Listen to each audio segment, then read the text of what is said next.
Hírőkkel megtalálják a tvt.kiradó.hu-honlapon is. Навіть своїх працівників. Здебільшого українські компанії обирають для своєї діяльності Варшаву, Краків і Вроцлав. Андрій Хоменко з Польщі для Українського радіо.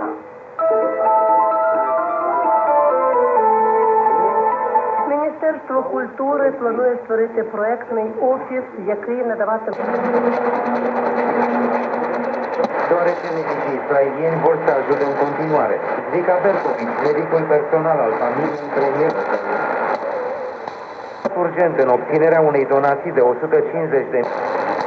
Date de jos, din nou, Jun Hernandez de două ori respinge defensiva Timișoarei, prima oară a blocat Nedelcearu, apoi a venit Marș și a doua tentativă de șut al lui Javi Hernandez a fost respinsă de celălalt fundaș central, astfel că scorul rămabil.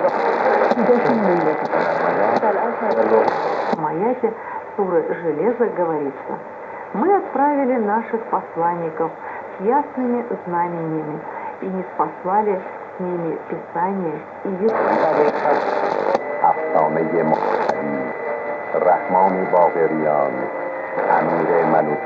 Fostul primar al sectorului 4 al capitalei, Cristian Popescu Piedone, și două funcționare din subordine au fost arestați preventiv 30 de zile în dosarul tragediei de la clubul colectiv.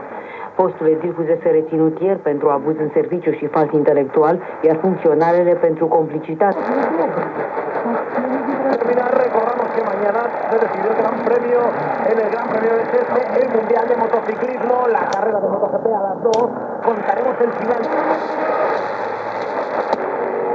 Особена страдали значените християни, кои биле убивани од гладиаторска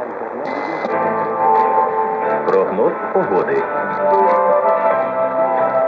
За інформацією синоптиків, завтра у західних, а вдень у північних та центральних областях України невеликий дощ, нарешті територія без істотних опадів. Уночі та вранці в західних областях та на півдні країни місцями туману. administrative. Prin acordarea acestora, procurorii spun că au fost vătămate drepturile și interesele legitime.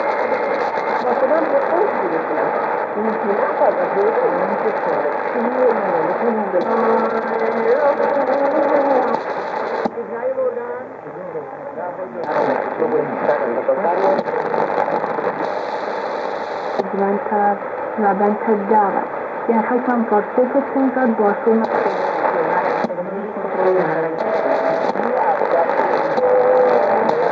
Веки не забуду ни одного из дел их, клянется Всевышний Бог. Книга Амоса, 8 глава, с 4 по 7 стих. Исайя предостерегает всех, кто создает себе состояние.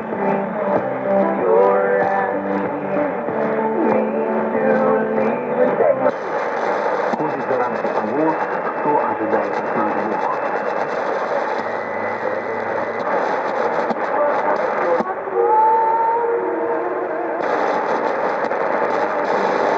Măsura repatrierii românilor care își petreceau vacanța în stațiunile Sharm el Sheikh și Hurghada de la Marea Roșie au făcut același lucru ca urmare a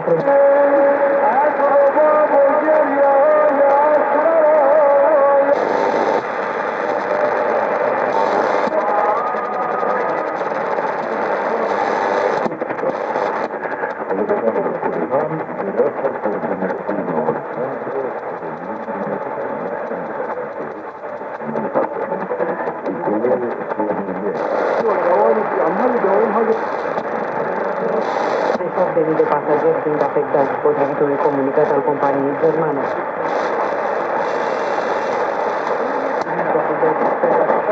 Наші глядачі завжди будуть пам'ятати не тільки про 7 листопада 2017 року, але і про 7 листопада 1995 року. Ви слухаєте 100-дневну аналітичну передачу «Зона свободи». Чому білоруси відзначають і годи, і годовину кастричницького перевороту. У передачі беруть уділ Сергій Дубовец, Сергій...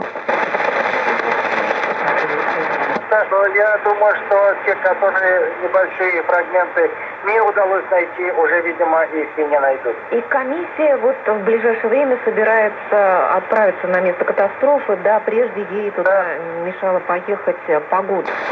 и по такому интересном анализе, который вы даете, эволюция пропаганды войны в России.